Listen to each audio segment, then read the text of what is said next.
సిలువే నాకు శరణము శరణము, సిలువే నాకు బలము ఎంతో బలము, సిలువ యోధనే నాకు రక్షణ, ఆ సిలువే నాకు ఆదరణ, సిలువ యోధనే నాకు రక్షణ, ఆ సిలువే నాకు ఆదరణ, ఆ సిలువే నాకు ఆదరణ, ఆ సిలువే నాకు ఆదరణ. బరువైన సిలువను మోయలేక తడబడుచు సుడిపడుచు నా పాపముకై, బరువైన సిలువను మోయలేక తడబడుచు సుడిపడుచు నా పాపముకై, హృదయమును కార్చెను నా స్థానములో యేసు నిలిచెను, హృదయమును కార్చెను నా స్థానములో యేసు నిలిచెను, నా స్థానములో యేసు నిలిచెను, నా స్థానములో యేసు నిలిచెను, సిలువే నాకు శరణము శరణము, సిలువే నాకు బలము ఎంతో బలము, సిలువ యోధనే నాకు రక్షణ, ఆ సిలువే నాకు ఆదరణ, సిలువ యోధనే నాకు రక్షణ, ఆ సిలువే నాకు ఆదరణ, ఆ సిలువే నాకు ఆదరణ, ఆ సిలువే నాకు ఆదరణ.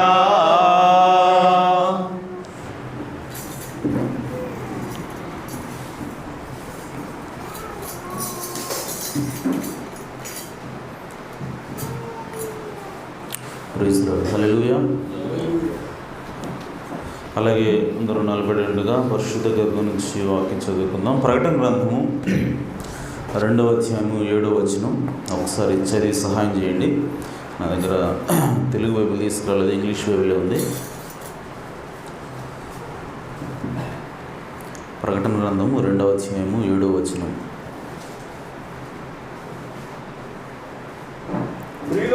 ప్రియులారా, మొదటి నుండి మీకున్న పూర్వపు ఆజ్ఞ ఏదనగా క్రొత్త ఆజ్ఞ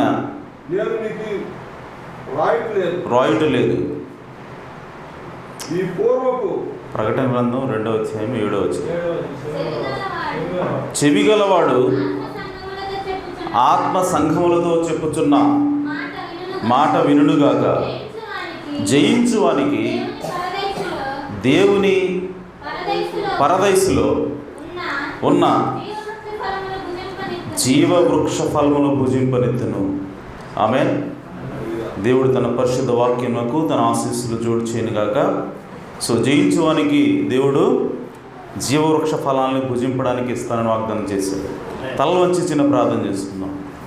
సర్వోన్నతుడా, సర్వశక్తి గల తండ్రి, మా రక్షకుడా, మా విమోచకుడా, మమ్మల్ని మిక్కిలిగా ప్రేమించి మీకు ఇంకా శత్రువులుగా ఉండగానే మమ్మల్ని ప్రేమించిన మా పరలోకపు తండ్రి, మీ ఘనమైన ఉన్నతమైన నామమునకు స్తుతులు స్తోత్రం చెల్లిస్తున్నాం. ఈ ఉదయకాల సమయంలో మీ రక్తం చేత కొనబడినటువంటి మేమందరము మీ సన్నిధిలోకి వచ్చి పాటల ద్వారా మీ నామాన్ని స్తుతించి ఘనపరిచి ఉండగా మీరు మా మధ్యలో ఉన్నారు మేము నమ్ముచున్నాం తండ్రి. ప్రభువా, అత్యంత ప్రాముఖ్యమైన సమయంలో మేము వచ్చాం. అదేదో కాదు కానీ మీరే నేరుగా మాతో మాట్లాడే సమయం తండ్రి. చదువుకున్న వాక్య భాగం నుంచి మీరే మాతో మాట్లాడండి ప్రభువా. జయించే శక్తిని మాకు దయచేయండి తండ్రి. ఎలా జయించాలో మాకు నేర్పమని ప్రార్థిస్తున్నాను తండ్రి. ఈ ఉదయకాల సమయంలో చదువుకున్న వాక్య భాగంను విరిచి వడ్డించండి ప్రభువా. దాన్ని చూడగలిగేటువంటి ప్రభువా కనులను, గ్రహించగలిగేటువంటి హృదయమును ప్రభువా, వినగలిగే చెవులను మాకు దయచేయమని ప్రార్థిస్తున్నాను. మీ ప్రత్యక్షత నాకు అనుగ్రహించండి. మీ ప్రత్యక్షత లేకుండా మేమేమి అర్థం చేసుకోలేము, మేము ముందుకు వెళ్ళలేము ప్రభువా. కనుక మీ కృప ఆయన మాకు తోడుగా ఉంచండి, సహాయం చేయమని.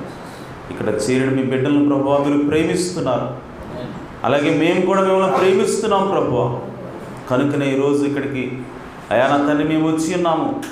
అయా నా తండ్రి, మేము ఒకళ్ళొకళ్ళు చూసుకోవడానికి రాలేదు తండ్రి, మిమ్మల్ని మాత్రమే మేము చూడడానికి వచ్చాం నాయన. అయా నా తండ్రి, మిమ్మల్ని ఆరాధించడానికి మాత్రమే ఇక్కడికి వచ్చాం ప్రభువా.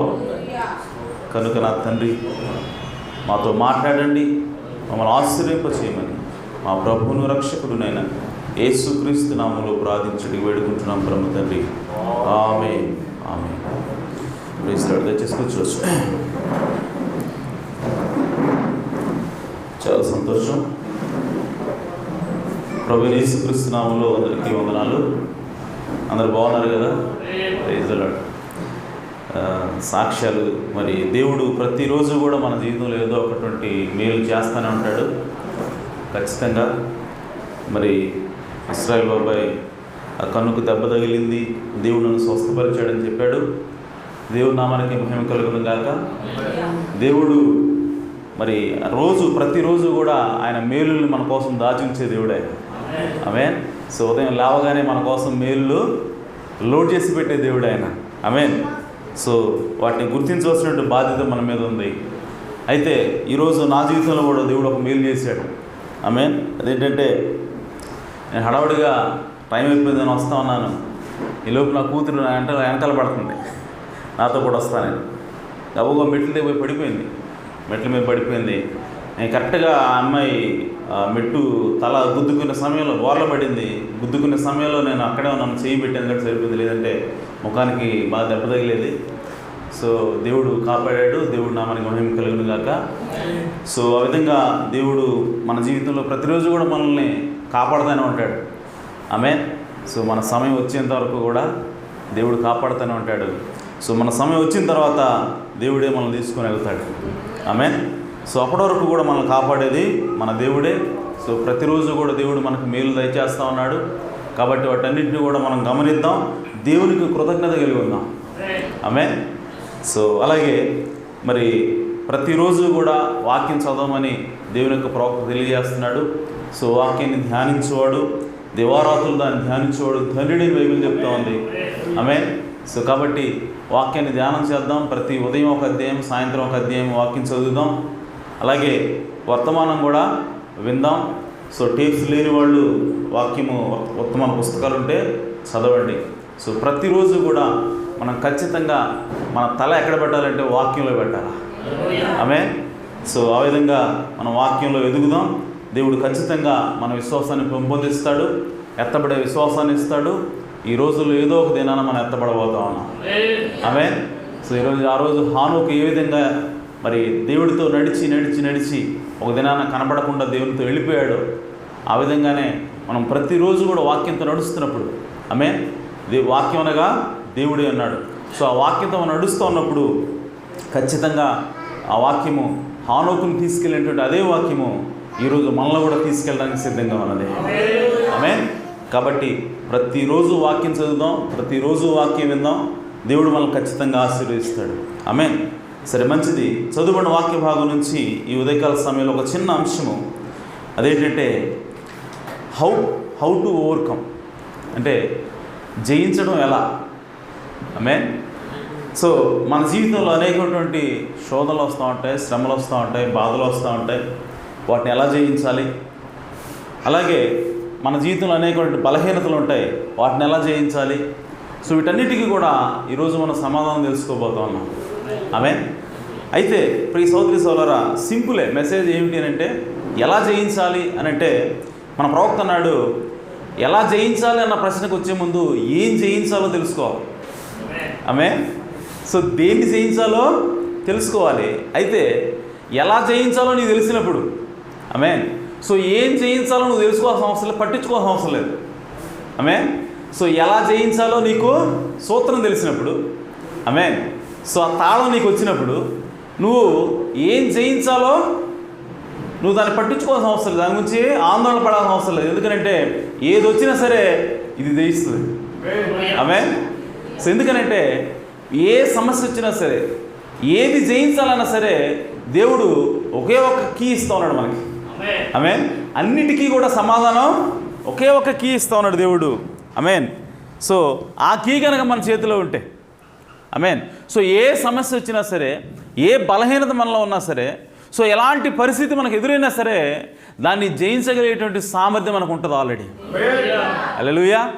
సో కాబట్టి అందుకే ప్రవక్త అన్నాడు, నీకు ఎలా జయించాలో తెలిసినప్పుడు, ఆమేన్, సో ఏమి జయించాలో నువ్వు దాని గురించి ఆలోచించు, ఏది వచ్చినా సరే జయిస్తావు నువ్వు. ఆమేన్. సో కాబట్టి ఈరోజు మనం ఏం తెలుసుకోవాలంటే ఎలా జయించాలా. ఆమేన్. సో జయించడానికి మనము ఏం చేయాలి అని చెప్పి మనం తెలుసుకున్నప్పుడు దేవుడు ఖచ్చితంగా మనకి సహాయం చేస్తాడు. ఆమేన్. అయితే ప్రియ సోదరి సోదరా, ఇక్కడ దేవుడు జయించడం గురించి మాట్లాడుతూ ఉన్నాడు. ఆమేన్. సో జయించిన తర్వాత నీకు ఒక బహుమానాన్ని కూడా దేవుడు ప్రకటిస్తూ ఉన్నాడు. ఆమేన్. సో అంటే దేవుడు ఏం కోరుకుంటా ఉన్నాడంటే, దేవుడు ఆల్రెడీ యేసుక్రీస్తుగా శరీరం తెంచుకుని భూమి మీదకి వచ్చాడు. ఆయనకు ఎదురైన ప్రతి దాన్ని కూడా ఆయన జయించాడు. ఆమేన్. సో జయించడం మాత్రమే కాదు, ఆయన ఏమంటాడంటే, నేను ఏదైతే జయించానో దాన్ని నీకు కూడా ఇస్తా ఉన్నాను. నేను దేని మీద అయితే విజయాన్ని ఇచ్చానో దాని మీద నీకు కూడా నేను విజయాన్ని ఇస్తా. హల్లెలూయా. సో కాబట్టి నువ్వేం చేయాలంటే నీ పరిధిలో నువ్వు కూడా జయించాలా. ఆమేన్. నేను ఏ విధంగా జయించానో చూడు, నువ్వు కూడా ఆ విధంగానే జయించాలా. ఆమేన్. అంతేగాని మా ప్రభువు జయించాడు కదా, నా తండ్రి జయించాడు కదా, ఇక నేను ఏం జయించాల్సిన అవసరం లేదు, నేను సైలెంట్గా వెళ్ళిపోయి ఇక గమ్మున వెళ్ళిపోయి నేను ఆయన ఏదైతే జయించాడో దాన్ని ఆక్రమించడం అనుభవించడం అని చెప్పి అనుకోవడానికి లేదు. బైబిల్ ఏం చెప్తా ఉందంటే, యేసుక్రీస్తుకి ఏ విధంగా పోరాటం ఉన్నదో ఆ విధంగానే మనకు కూడా ఒక పోరాటం ఉన్నది. ఆమేన్. సో యేసుక్రీస్తు ఏ విధంగా యుద్ధం చేశాడో అలాగే మనం కూడా యుద్ధం చేయవలసి ఉన్నది. యేసుక్రీస్తు ఏ విధంగా విజయం సాధించాడో అలాగే మనం కూడా విజయం సాధించవలసి ఉన్నది. ఆమేన్. సో ఆ విధంగా విజయం సాధించినప్పుడు దేవుడు కొన్ని వాగ్దానాలు చేస్తూ ఉన్నాడు. ఆమేన్. సో మనకి 7 సంఘకాలాలు ఉన్నాయి. 7 సంఘకాలాల్లో కూడా ఎవరైతే ఆ 7 సంఘకాలాల్లో ఎవరైతే జయిస్తారో వాళ్ళకి ఒక్కొక్క సంఘకాలానికి ఒక్కొక్కటి దేవుడు వాగ్దానం చేస్తూ ఉన్నాడు. ఆమేన్. సో మొదటి సంఘకాలము ఎఫెసస్ సంఘకాలం. ఆమేన్. సో ఎఫెసస్ సంఘకాలంలో దేవుడు ఏమంటున్నాడు, జయించువానికి ఏమిస్తానంటున్నాడైనా పరదైసులో, ఆమేన్, జీవ వృక్ష ఫలాన్ని నేను ఇస్తాను. ఆమేన్. జీవ వృక్ష ఫలమును నేను భుజింపనిస్తాను. ఇది మొదటి సంఘకాలం. ఆమేన్. ఇప్పుడు చదువుకుందాం. మన 2:7 ఏమంటున్నాడు, జయించువానికి పరదైసులో ఉన్నటువంటి జీవవృక్ష ఫలాన్ని నేను తినడానికి ఇస్తానంటున్నాడు ఆయన. ఆమేన్. సో కాబట్టి అక్కడ జీవవృక్ష ఫలాన్ని దేవుడు ఇస్తానని వాగ్దానం చేశాడు. ఎవరికేనంటే మొదటి సంఘకాలంలో ఎవరైతే జయించారో, ఆమేన్, సో వాళ్ళకి జీవవృక్ష ఫలాన్ని నేను బహుమతిగా ఇస్తానని దేవుడు వాగ్దానం చేస్తూ ఉన్నాడు. అలాగే 2వ సంఘకాలము స్మరణలో వాళ్ళకి ఏం వాగ్దానం చేస్తూ ఉన్నాడు, అదే 2వ అధ్యాయం 11వ వచనంలో ఉంటుంది. ఒకసారి చూడండి. ఎందుకంటే దేవుడు మనల్ని విజయం సాధించాలని కోరుకుంటూ ఉన్నాడు, మనం పోరాడాలని దేవుడు కోరుకుంటూ ఉన్నాడు. సంఘములతో ఆత్మ చెప్పుచున్న మాట చెవిగలవాడు వినుడుగాక, జయించువాడు రెండవ మరణం వలన ఏ హానియు చెందడు. హల్లెలూయా. సో ఈ 2వ సంఘకాలంలో ఎవరైతే జయిస్తారో వాళ్ళకి దేవుడు ఏమిస్తా ఉన్నాడు, 2వ మరణం మీద విజయాన్ని ఇస్తా ఉన్నాడు, 2వ మరణం మీద అధికారం ఇస్తా ఉన్నాడు. ఆమేన్. అలాగే 3వ సంఘకాలం 2వ అధ్యాయం 17వ వచనంలో ఉంటుంది. వాళ్ళకి ఏమి ఇస్తామన్నాడంటే దేవుడు తెల్లరాతిని ఇస్తానంటున్నాడు. ఆమేన్. చదవండి ఒకసారి 17వ వచనం. సంఘములతో ఆత్మ చెప్పుచున్న మాట చెవిగలవాడు వినుడుగాక, జయించువానికి మరుగయ్యున్న మన్నాను భుజింపనిత్తును, మరియు అతనికి తెల్లరాతినిత్తును, ఆ రాతి మీద చెక్కబడి ఉన్న ఒక కొత్త పేరు ఉండును. ఆమేన్. సో అక్కడ కొత్త పేరు ఉంటుంది, తెల్లరాయి ఉంటుంది, అలాగే మరుగైనటువంటి మన్నాని ఆ సంఘకాలంలో ఎవరైతే విజయం సాధిస్తూ ఉన్నారో వాళ్ళకి దేవుడు ఇస్తానని వాగ్దానం చేస్తూ ఉన్నాడు. అలాగే తుయతైర సంఘకాలంలో 26వ వచనం, 28వ వచనం చదవండి. అక్కడ ఏమి ఇస్తున్నావు అన్నాడు? అతడు ఇనుప దండముతో వారిని ఏలును, వారు కుమ్మరివాని పాత్ర వలె పగలగొట్టబడుదురు, మరియు అతనికి వేకు చుక్కను ఇచ్చేదను. ఆమేన్. సో తుయతైర సంఘకాలంలో జయించిన వాళ్ళకి దేవుడు ఇస్తా ఉంటున్నాడు, వేకు చుక్కని ఇస్తానంటున్నాడు. అలాగే సార్దీస్ సంఘకాలంలో ఆయన ఏమంటాడంటే తెల్లని వస్త్రాలను ఇస్తానంటున్నాడు. ఆమేన్. అలాగే ఫిలదెల్ఫియా సంఘకాలంలో ఆయన ఏమంటాడంటే దేవుని మందిరంలో వారిని నేను ఒక స్తంభంగా ఉంచేదని అంటున్నాడు. ఆమేన్. అలాగే లౌదీసే సంఘం అంటే ఈ సంఘకాలంలో చివరి సంఘకాలంలో దేవుడు ఏమంటున్నాడంటే ఆయన ఎవరైతే జయిస్తారో వారిని నా సింహాసనంలో కూర్చోబెడతానంటున్నాడు. ఆమేన్. ఆయన ఏమంటాడంటే నా సింహాసనం మీద కాదండి. ఆమేన్. ఆయన ఏమంటున్నాడు? నా సింహాసనంలో కూర్చోబెడతాను. ఆమేన్. సో సింహాసనంలో కూర్చోబెట్టడం అంటే అర్థం ఏంటంటే కేవలం సీటు గురించి మాట్లాడలేదు ఆయన, కేవలం కుర్చీలో కూర్చోబెట్టడం గురించి మాట్లాడలేదు. సింహాసనంలో కూర్చోబెట్టడం అంటే ఆయన మీకు వారికి అధికారాన్ని ఇస్తానంటున్నాడు ఆయన. ఆమేన్. సో వాళ్ళకి ఏమంటాడంటే ఆయన రాజ్యాన్ని ఇస్తానంటున్నాడు ఆయన.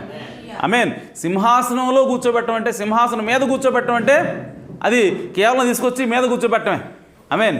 సింహాసనంలో కూర్చోబెట్టడం అంటే అర్థం ఏంటంటే వాళ్ళకి నేను అధికారాన్ని ఇస్తాను, వాళ్ళ కింద దేశం ఉంటుంది, వాళ్ళ కింద ప్రజలు ఉంటారు, వాళ్ళకు ఒక రాజ్యం ఉంటుందని చెప్పి దేవుడు చెప్తూ ఉన్నాడు. హల్లెలూయా. సో లౌదీక సంఘకాలంలో ఎవరైతే జయిస్తారో వాళ్ళు ఈ ప్రపంచాన్ని ఏలబోతున్నారు. ఆమేన్. సో ఈ ప్రపంచాన్ని వాళ్ళు తీర్పు తెచ్చిపోయే వాళ్ళుగా ఉంటారండి, ఈ ప్రపంచం మీద వాళ్ళు న్యాయాధిపతులుగా ఉంటారని దేవుని యొక్క వాక్యం తెలియజేస్తూ ఉంది. ఆమేన్. ఇంకో గొప్ప సంగతి ఏంటంటే ప్రవక్త ఇంకో వర్తమానం అంటున్నాడు. ఆయన ఏమంటాడంటే 7 సంఘకాలాల్లో ఏవైతే జయించడానికి ఏవైతే బహుమతులుగా వాగ్దానాలు చేశాడో దేవుడు, అవన్నీ ఏ సంఘకాలంగా ఆ సంఘకాలం కాదంట. ఆమేన్. సో మొదటి సంఘకాలంలో ఒకదాన్ని దేవుడు వాగ్దానం చేశాడు. ఏంటి అంటే జీవవృక్ష ఫలాన్ని నేను మీకు తినడానికి ఇస్తానన్నాడు కదా.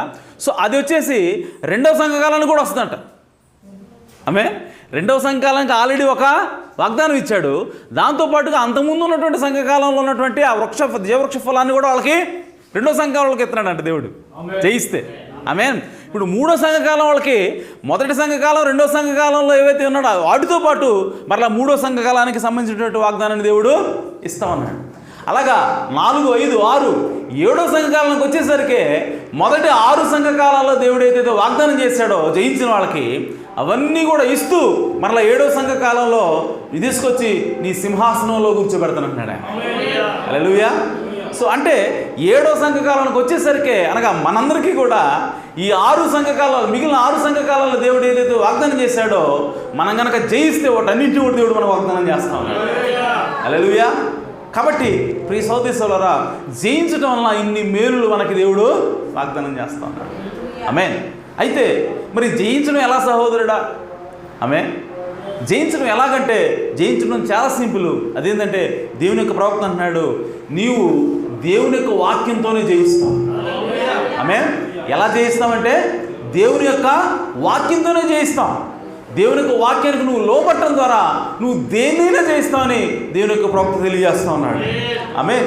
కాబట్టి ఈ సహోదరి సోదరులారా, మనం ఏం చేయాలంటే దేవుని యొక్క వాక్యానికి మనము లోబడాలా. ఆమేన్. తర్వాత ప్రవక్త వర్తమానం ఏమంటాడు? జీసస్ యేసుక్రీస్తు కూడా ఆ విధంగానే వాక్యానికి లోబట్టడం ద్వారా జయించాడంట. ఆమేన్. ఎలా జయించాడు ఆయన? వాక్యానికి లోబట్టడం ద్వారా. అంటే ఎంత శ్రమ వచ్చినా సరే, ఎంత కష్టం వచ్చినా సరే యేసుక్రీస్తు మాత్రం వాక్యానికే లోబడ్డాడు. హల్లెలూయా. సో అలా లోబడుతున్నప్పుడు మనకు యేసు ప్రభువుని చూసి ఏమనిపిస్తుందంటే, ఏం చేయిస్తున్నాడైనా, ఓడిపోతున్నాడే, ఏం చేయిస్తున్నాడైనా, అవమానాలు తింటున్నాడే, ఏం చేయిస్తున్నాడైనా, ఉమ్మేయించుకుంటున్నాడే, ఆమేన్. ఏం చేయించడం ఇది, ఆయన తనులు తింటున్నాడే, ఆమేన్. ఇదేంటి జయించడం అని అంటే, ఆయన వాక్యానికి లోబడుతున్నంతసేపు కూడా ఆయన జయిస్తున్నట్టు లెక్క. హల్లెలూయా. సో ఈరోజు కూడా మన జీవితంలో అనేకటువంటి శోధనలు వస్తూ ఉంటాయి, శ్రమలు వస్తూ ఉంటాయి. సో నీవు ఎంతసేపు అయితే ఆ శోధనలో శ్రమల్లో కూడా నువ్వు దేవునికి వాక్యానికి నమ్మకంగా ఉంటే, ఆమేన్, సో వాక్యాన్ని నువ్వు అంటి పెట్టుకొని ఉంటే అప్పుడు నువ్వు జయిస్తున్నట్టు లెక్క. హల్లెలూయా. సో కాబట్టి ప్రియ సోదరి సోదరులారా, మనకి ఎటువంటి బాధలు వచ్చినా సరే, ఎలాంటి ఇబ్బందులు వచ్చినా సరే, మనం గెలవాలి, మనం నిలవాలి అని అంటే మనం అంటిపెట్టుకోవాల్సింది, మనం ఉండవలసింది దేనితో అంటే వాక్యంతో మాత్రమే. ఆమేన్. సో వాక్య ప్రకారంగా నువ్వు జీవిస్తున్నావా, నువ్వు జయిస్తున్నట్టు లెక్క. హల్లెలూయా. కానీ వాక్యం ప్రకారంగా జీవిస్తున్నప్పుడు నష్టాలు వస్తాయి. వాక్య ప్రకారంగా జీవిస్తున్నప్పుడు అది ఈడేంటి ఇంత తెలియదో కూడా అనిపిస్తుంది. ఆమేన్. కానీ వాక్యం ప్రకారంగా, వాక్యానుసారంగా వాక్యాన్ని అంటుపెట్టుకొని ఉండటమే విజయమైనది. హల్లెలూయా. ఎందుకంటే ప్రియ సోదరి సోదరులారా, మనకు ఒక ఆఫర్ వస్తుంది. చిన్న అబద్ధం ఆడితే, నువ్వు ఆఫీసర్లో అనుకో, గవర్నమెంట్ ఆఫీసర్ అనుకో, చిన్న సంతకం ఒకటి పెడితే చాలు, ₹1,00,00,000 ఇమీడియట్గా వస్తాయండి. ఇదిగో బ్యాగ్ రెడీగా ఉంది. ఆమేన్. కానీ నువ్వు వాక్యాని కోసం నిలబడాలా. ఇదిగో దేవుడు చెప్పాడు, అబద్ధ సాక్ష్యం చెప్పకూడదు, నీ అధికారాన్ని దుర్వినియోగం కూడా చేయకూడదు అన్నటువంటి ఆ వాక్యంతో నువ్వు నిలబడినప్పుడు ఆమేన్, నువ్వు జయిస్తున్నావు. ఇదేం జయించడం అండి? ₹1,00,00,000 పోతుంటే, ఆమేన్, ₹1,00,00,000 పోయినట్టుగా కనపడుతున్నప్పటికీ, నువ్వు డబ్బులను కోల్పోతున్నట్టుగా కనపడుతున్నప్పటికీ, నువ్వు నష్టపోతున్నా కనపడుతున్నప్పటికీ నువ్వు వాక్యంతో నిలబడ్డావు కాబట్టి నువ్వు జయిస్తున్నావు. హల్లెలూయా. కాబట్టి ఇక్కడ సూత్రం ఏంటి, మూల సూత్రం ఏంటి, అసలైన సూత్రం ఏంటి, ఏకైక సూత్రం ఏంటంటే ఆమేన్, వాక్యంతో నిలబడటమే, వాక్యానికి లోబట్టమే సూత్రమైనది. కాబట్టి ఏది వచ్చినా ఏది పోయినా ఆమేన్, మనం వాక్యంతో నిలబడ్డప్పుడే జయిస్తామని దేవునికి వాక్యం తెలియజేస్తా ఉంది. హల్లెలూయా. ప్రియ సోదరి సోదరులారా, యేసుక్రీస్తుని చూసుకుంటే యేసుక్రీస్తు ఏ విధంగా జయించాడనంటే ఆయన వాక్యానికి లోబట్టడం ద్వారా జయించాడు. Amen. But Jesus overcame by the word. And right now let me say that this is the only way to be overcomer. ఆయన అన్నాడు, ప్రవక్త అంటున్నాడు, ఇదిగో యేసుక్రీస్తు వాక్యం ద్వారా జయించాడు. నన్ను ఇంకొక విషయం చెప్పనివ్వండి, అదేంటంటే జయించడానికి ఉన్నటువంటి ఏకైక మార్గం ఇదే. ఏంటి అంటే వాక్యానికి లోబట్టడం. Hallelujah. Also it is the only way that you can know if you are overcoming, because that word can't fail. ఇంకొక విషయం ఏంటంటే జయించడానికి ఉన్నటువంటి ఏకైక మార్గము వాక్యమేనంట. అలాగే నువ్వు జయిస్తున్నావు అంటానికి రుజువు కూడా వాక్యమేనంట. హల్లెలూయా. సో నీకు కష్టాలు వస్తున్నాయి, బాధలు వస్తున్నాయి, నువ్వు ఏ పని చేసినా నష్టం వస్తుంది. ఆమేన్. ఏ పని చేసినా నష్టం వస్తుంది, ఏడికి పోయినా నష్టం వస్తుంది. అప్పుడు అసలు నీకే డౌట్ వస్తుంది, అసలు నేను జయిస్తున్నానా లేదా, నేను సరైన మార్గంలో ఉన్నానా లేదా అని చెప్పి నీకు డౌట్ వచ్చినప్పుడు నువ్వు జయిస్తున్నావా లేదో తెలుసుకోవాలంటే అప్పుడు కూడా ఉన్న మార్గం ఏంటి? వాక్యం. హల్లెలూయా. వాక్యాన్ని ఒకసారి పరిశీలన చేయి. నీ జీవితం వాక్యానుసారంగానే ఉందా? ఆమేన్. నువ్వు ఒక పని చేసావో నష్టం వచ్చింది. ఆమేన్.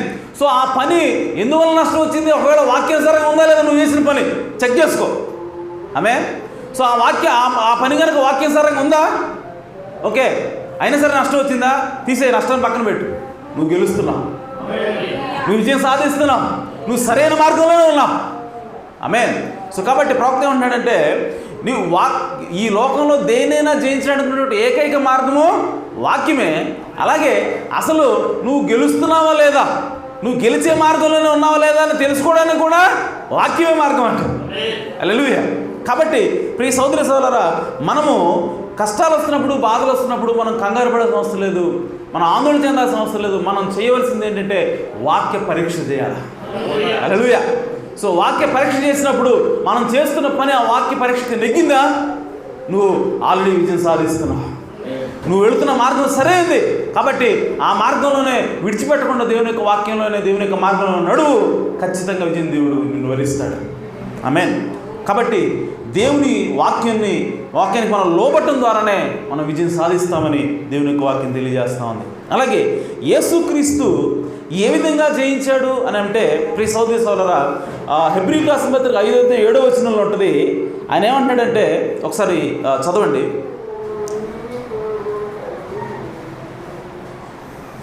దేవుని యొక్క వాక్యానికి లోబట్టం ద్వారా యేసుక్రీస్తు ఎలా జయించాడంట? దేవుని యొక్క వాక్యానికి లోబట్టం ద్వారా ఆయన జయించాడు. ఆయన వ్యక్తిగత జీవితంలో కొన్ని పోరాటాలు వచ్చినాయంట.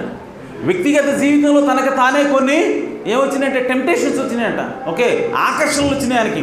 సో అటువంటి సమయంలో ఏ విధంగా జయించాడు యేసు ప్రభు అని అంటే ఆయన వాక్యానికి విధేయుడు అవటం ద్వారా జయించాడు. హల్లెలూయా. సో హెబ్రీయులకు రాసిన పత్రిక 5:7 ఉంటుంది. ఏమనంటే హెబ్రీయులకు రాసిన పత్రిక 5:7 శరీరధారి అయి ఉన్న దినములలో మహారోదనముతోనూ కన్నీళ్లతోనూ తనను మరణము నుండి రక్షింపగలవానికి ప్రార్థనలను యాచనలను సమర్పించి భయభక్తులు కలిగి ఉన్నందున ఆయన అంగీకరింపబడెను. ఆయన కుమారుడై ఉండి తాను పొందిన శ్రమ వలన విధేయతను నేర్చుకొనెను. హల్లెలూయా. సో ఇప్పుడు యేసు ప్రభు తను శ్రమ అనుభవించినప్పటికీ ఆయన ఈ లోకంలో శరీరధారిగా ఉన్నప్పుడు ఆయనకు వచ్చినటువంటి శ్రమలు బాధలు వచ్చినప్పుడు ఆయన ఏ విధంగా జయిస్తూ ఉన్నాడు అని అంటే ఆయన విధేయుడిగా ఉండటం ద్వారా. హల్లెలూయా. సో విధేయత దేనికి ఆయన విధేయుడిగా ఉన్నాడు అని అంటే వాక్యానికి విధేయుడిగా ఉన్నాడు. ఆయన పట్ల దేవుని చిత్తం ఏదైతే ఉన్నదో అదే దేవుని యొక్క వాక్యమైనది, దానికి యేసుక్రీస్తు విధేయుడిగా ఉన్నాడు. ఆమేన్. సో విధేయుడిగా ఉండటం ద్వారా యేసుక్రీస్తు జయిస్తూ ఉన్నాడు. ఆమేన్. అయితే ప్రియ సహోదరి సహోదరులారా, ప్రవక్త అంటున్నాడు యేసుక్రీస్తు ఈ భూమి మీద ఉన్నప్పుడు ఆయనకి సాతాను వచ్చి 3 పరీక్షలు పెట్టిందంట. ఆమేన్. సో ఆయన ఎప్పుడైతే 45 రోజులు ఫాస్టింగ్లో ఉన్నాడో, ఉపవాసంలో ఉన్నాడో, ఆ ఉపవాసం పూర్తయిన తర్వాత సాతాను ఆయన దగ్గరకు వచ్చింది. ఆయన దగ్గరకు వచ్చి సాతాను ఏం చేస్తా ఉన్నాడంటే ఇప్పుడు 3 టెస్టులు పెడతా ఉన్నాడు. ఆమేన్. సో మొదటి టెస్ట్ ఏంటి అని అంటే యేసుక్రీస్తు ఎప్పుడైతే ఆకలిగా ఉన్నాడో ఇప్పుడు ఆ ఆకలి తీర్చుకోవడానికి సాతాను వచ్చి అన్నది, ఇదిగో ఈ రాళ్ళు ఉన్నాయి కదా, ఈ రాళ్ళను రొట్టెలుగా చేసుకొని తినమని చెప్పింది. సో చెప్పినప్పుడు ఇప్పుడు యేసుప్రభు ఏమన్నాడంటే ఈ విధంగా రాయబడింది. ఆమేన్. ఏ విధంగా రాయబడిందంటే మనుషుడు రొట్టె వలన మాత్రమే కాదు కానీ దేవుని నోట నుండి వచ్చు ప్రతి మాట వలన జీవించినట్టు రాయబడి ఉంది. హల్లెలూయా. సో కాబట్టి ఆ మాటతో ఇప్పుడు యేసుక్రీస్తు ఏం చేస్తూ ఉన్నాడంటే సాతాను యొక్క ఆ బాణాన్ని అడ్డుకుంటా ఉన్నాడు. ఆమేన్. సో ఇప్పుడు యేసుక్రీస్తుకి సాతాను ఏం చెప్తుందనంటే ఇదిగో నీకు శక్తి ఉంది, నీకు ఆల్రెడీ దేవుడు ఒక శక్తినిచ్చాడు, అద్భుతాలు చేసేటువంటి శక్తినిచ్చాడు, ఆశ్చర్యకార్యాలు చేసేటువంటి శక్తిని దేవుడు నీకు ఇచ్చాడు. కాబట్టి ఆ ఆశ్చర్యకార్యాలు చేసేటువంటి శక్తిని నీ సొంత పని కోసం ఉపయోగించు. ఆమె నీ సొంత ఆకలి తీర్చుకోవడానికి ఉపయోగించు. ఇదిగో దేవుడు నీకు స్వస్థత ఇచ్చాడు, అది నీ సొంత శరీరాన్ని హీల్ చేసుకోవడానికి ఉపయోగించని చెప్పి ఇప్పుడు సాతాను ఏం చేస్తుందంటే యేసుక్రీస్తుని టెంప్ట్ చేస్తా ఉంది. అవే కానీ మన ప్రవక్త ఏమన్నాడు తెలుసా, దేవుడు ఎవరికైనా సరే ఒక వరాన్ని ఇస్తే ఆ వరాన్ని వాళ్ళ కోసం కాదు కానీ యేసుక్రీస్తు యొక్క వధువు కోసం ఇచ్చాడు అన్నాడు ప్రవక్త. హల్లెలూయా. సో యేసుక్రీస్తు శరీరంలో ఉన్నటువంటి ఇతర సభ్యుల కోసము ఆ వరాన్ని ఇచ్చాడని ప్రవక్త అన్నాడు. అందుకోసమే మన ప్రవక్తకి స్వస్థపరిచే వరాన్ని దేవుడు ఇచ్చినప్పటికీ మరణాపాయ స్థితిలో కూడా మరణాపాయ స్థితిలో కూడా ప్రవక్త ఎప్పుడు కూడా తనను దానికోసం ఉపయోగించుకోలేదండి. ఆమేన్. ఎందుకనంటే ప్రవక్త అన్నాడు, ఎందుకనంటే ఆయన యాక్సిడెంట్ అయి చనిపోతా ఉన్నాడు. ఓకే, చనిపోతున్నప్పుడు తన భార్య కూడా చావు బ్రతుకుల్లో ఉంది, ఈయన కూడా చావు బ్రతుకుల్లో ఉన్నాడు. ఆ సమయంలో కొడుకు వచ్చి అన్నాడు, తండ్రి నువ్వు ఒక్క మాట సెలవు, నువ్వు ఒక్క మాట చెప్పు, నీ శరీరం బాగుపడుతుంది. ఆమేన్. అమ్మ శరీరము బాగుపడుతుంది, ఇక్కడ ఉన్న సిచ్యువేషన్ మారిపోద్ది. నాన్న ఒక్క మాట, యెహోవా ఎలా సెలవిస్తున్నాడు, ఇదిగో ఈ విధంగా చెప్పు అని చెప్పి పలుకు, నీ శరీరం బాగుపోద్ది, అమ్మ శరీరం బాగుపోయిపోద్దని చెప్పంటే ప్రవక్త అలా చేయలేదండి. ఆమేన్. సో ప్రవక్త ఏమన్నాడంటే మీ అమ్మ చేయి తీసుకొచ్చి నా చేతిలో పెట్టు అని చెప్పి తన భార్య కోసం ప్రార్థన చేసాడు తప్ప తన కోసం ఎప్పుడు కూడా తన శక్తిని ఉపయోగించుకోలేదు. హల్లెలూయా. ఎందుకనంటే ప్రియ సోదరి సోదరులారా, దేవుని చిత్తం ఏదైతే ఉన్నదో, ఆ చిత్తానికి లోబడటమే మనం చేయవలసిన పని. ఆమేన్. సో యాక్సిడెంట్ అయింది, చనిపోతే చనిపోతాను, ఎందుకంటే ఇక్కడ ఈ యాక్సిడెంట్ ద్వారా తీసుకోవడం దేవుని చిత్తం అయితే అలాగే జరగనేది ప్రవక్త అనుకున్నాడు. అందుకోసమే ఆ శక్తిని తన కోసం ఉపయోగించుకోలేదు, కానీ తన భార్య కోసం ఆయన ఉపయోగించాడు, అనగా ఇతరుల కోసమే ఆయన ఉపయోగించాడు. అలాగే యేసుక్రీస్తు కూడా తనకున్నటువంటి శక్తిని, ఆయనకున్న శక్తితోటి ఆ రాళ్ళని రొట్టెలుగా చేసుకుని తన ఆకలి తీర్చుకోగలడు. కానీ యేసుక్రీస్తు ఆ విధంగా చేయడానికి ఇష్టపడలేదు. అయితే సాతాను ఉపయోగించే మొదటి ట్రిక్ అది యేసుక్రీస్తు మీద. మెయిన్. సో అలాగే రెండవ ట్రిక్గా వాడు ఏమంటున్నాడంటే,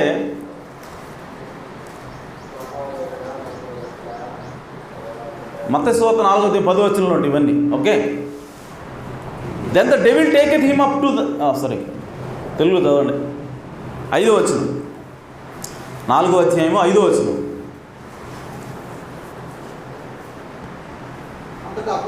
అంతటా అపవాది పరిశుద్ధ పట్టణం అంటే యెరూషలేం ఆయన తీసుకుని పోయి దేవాలయ శిఖరమున ఆయన నిలువబెట్టి, చూడండి, దేవాలయ శిఖరం మీదకి ఎక్కాడంటే ఆయన నిలబెట్టాడంటే ఊరకపోతాడా?